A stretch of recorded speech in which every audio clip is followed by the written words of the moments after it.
ఒక ఇంట్లో నుండి అమ్మాయి అరుపులు వినిపిస్తున్నాయి. ఆ ఇంట్లో వాళ్ల భర్త ఆమెను శారీరకంగా అనుభవిస్తూ లైంగిక చర్య చేస్తున్నాడు. అమ్మాయి వద్దు అని ఎంత బతిమీలాడుకున్నా భర్త వినడం లేదు. ఆమెకు రక్తం కారుతున్న సరే వదలడం లేదు. నా వల్ల అవడం లేదు, వదిలే నన్ను అంటూ అరుస్తూ ఏడుస్తుంది. అయిన భర్త అవన్నీ పట్టించుకోకుండా లైంగిక చర్య చేస్తూనే ఉన్నాడు. నాకు మానసిక సంతృప్తి అయ్యే వరకు ఇలానే చేస్తూ ఉంటాను. ఈరోజు రాత్రి నిన్ను వదిలే సమస్య లేదు అని అంటున్నాడు. భర్తకు చెమటలు వస్తున్నాయి. భార్య నొప్పితో అరుస్తూ నొప్పిగా ఉంది వదిలే అని భర్తను నెట్టడానికి ప్రయత్నించింది. బయట ఆకాశంలో ఉరుములు మెరుపు మొదలయ్యాయి. స్పృహ కోల్పోయింది. భర్త చెంపలపై కొడుతూ హే లేలే అని లేపుతున్నాడు. అయిన ఆమె కళ్ళు తెరవలేదు. దానితో భర్త ఆవేశపడుతూ వంటగదిలోకి వెళ్లి గ్లాస్లో వాటర్ నింపుతున్నాడు. అప్పుడే ఇంట్లో కరెంట్ పోయింది. భర్త గ్లాస్లో వాటర్ తీసుకచ్చి అక్కడే పక్కన కిటికీ దగ్గర ఉన్న ఫోన్ తీసుకుని లైట్ ఆన్ చేసి బెడ్ దగ్గరికి వెళ్లాడు. బెడ్ పై భార్య కనిపించలేదు. సమయం 12:20 అవుతుంది. అప్పుడే భర్త శైలు అని ముద్దుగా పిలిచి ఎక్కడ ఉన్నావ్ అని అడుగుతూ గది మొత్తం వెతుకుతున్నాడు. అయిన శైలు కనిపించలేదు. సరే శైలు, సెక్స్ వద్దులే, నేను చెయ్యను, బయటకు రారా అని మెల్లిగా పిలిచాడు. శైలు బట్టల కబోర్డ్లో దాక్కుని నొప్పితో కడుపు పట్టుకుని తనలో తాను ఎలాగైనా ఈ రాక్షసుడి నుండి బయటపడాలి అని అనుకుంది. ముఖం అంతా చెమటలు. తన గుండె శబ్దం తనకే వినపడుతుంది. భర్త ఫోన్ పట్టుకుని కబోర్డ్ దగ్గరికి వెళ్లాడు. పైన కబోర్డ్ ఓపెన్ చేసి చూశాడు. అప్పుడు ఆ కబోర్డ్లో శైలు కనిపించలేదు.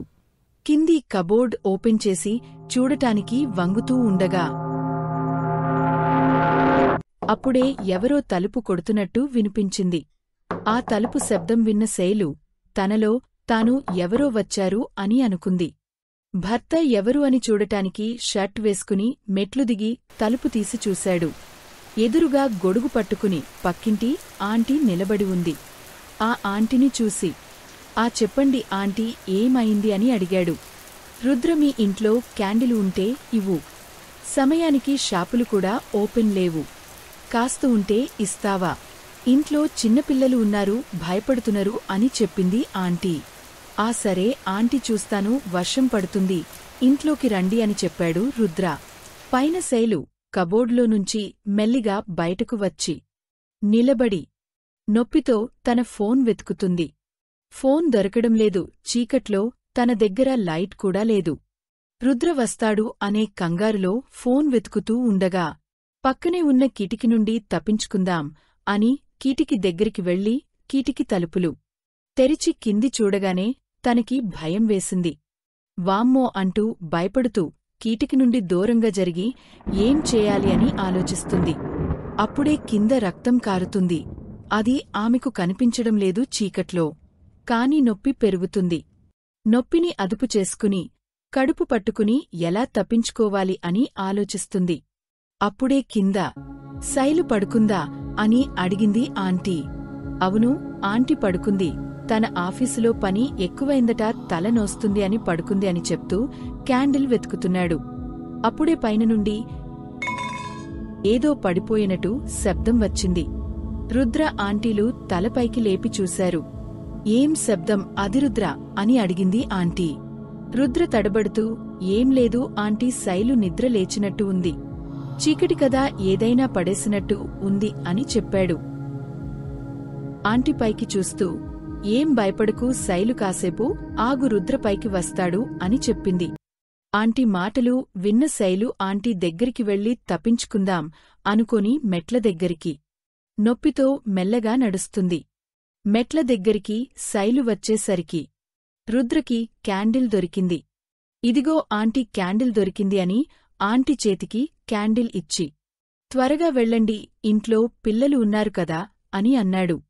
శైలు మెట్ల దగ్గరికి వెళ్ళగానే ఆంటీ ఇంట్లో నుండి బయటకు వెళ్ళింది.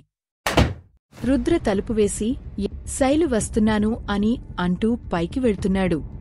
శైలు కంగారు పడుతూ ఏం చేయాలి అని ఆలోచిస్తూ ఉండగా చీకట్లో గోడ పట్టుకుని నడుస్తూ ఉండగా చేతికి ఒక గిటార్ దొరికింది.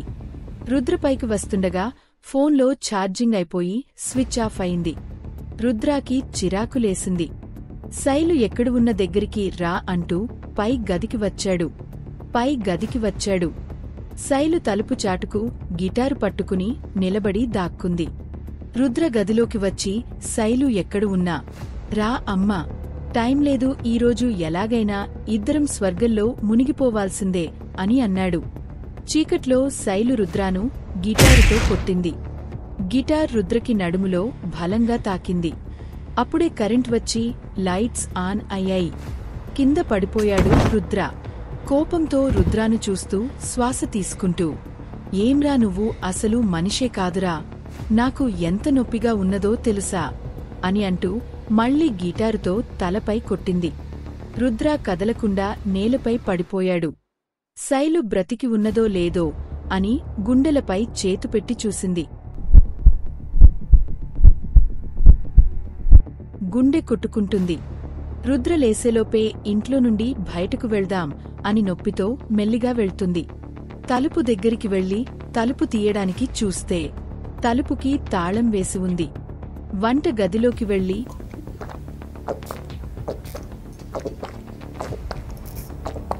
నీళ్లు తాగి గట్టిగా ఊపిరి తీసుకుని 5 నిమిషాలు కాసేపు ఆగి కాళ్లకు అంటుకున్న రక్తం కడుక్కుని ముఖం కడుక్కుని వంట గదిలో నుండి బయటకు వచ్చి తాళం వెతుకుతూ ఉండగా వెనుక నుండి రుద్ర వచ్చి శైలు జుట్టు పట్టుకుని, ఎక్కడికి పోతావ్ నన్ను వదిలి, నువ్వు లేకుంటే నాకు పిచ్చి లేస్తాది, నన్ను వదిలేసి పోతావా అని అంటూ హాల్లో ఉన్న సోఫా దగ్గరికి లాకెళ్తూ ఉన్నాడు. నన్ను వదిలే, నా వల్ల కాదు నువ్వు చూపించే నరకం, నీకు సుఖంగానే ఉంటుంది, నాకు నరకంగా ఉంది అని అంటూ రుద్ర చేతు గట్టిగా కొరికింది. రుద్ర ఆ నొప్పికి శైలుని వదిలేశాడు. ఎలా ఉంది నీకు కొరకగానే, అలానే ఉంది నాకు కూడా నువ్వు చూపించే నరకం అని శైలి చెప్పగానే కరెంట్ పోయింది. మళ్ళీ బయట వర్షం ఎక్కువైంది. గాలులు బలంగా వీస్తున్నాయి. కాసేపు అయ్యాక పైన బెడ్రూంలో మళ్లీ ఏదో పడిపోయినట్టు శబ్దం వచ్చింది.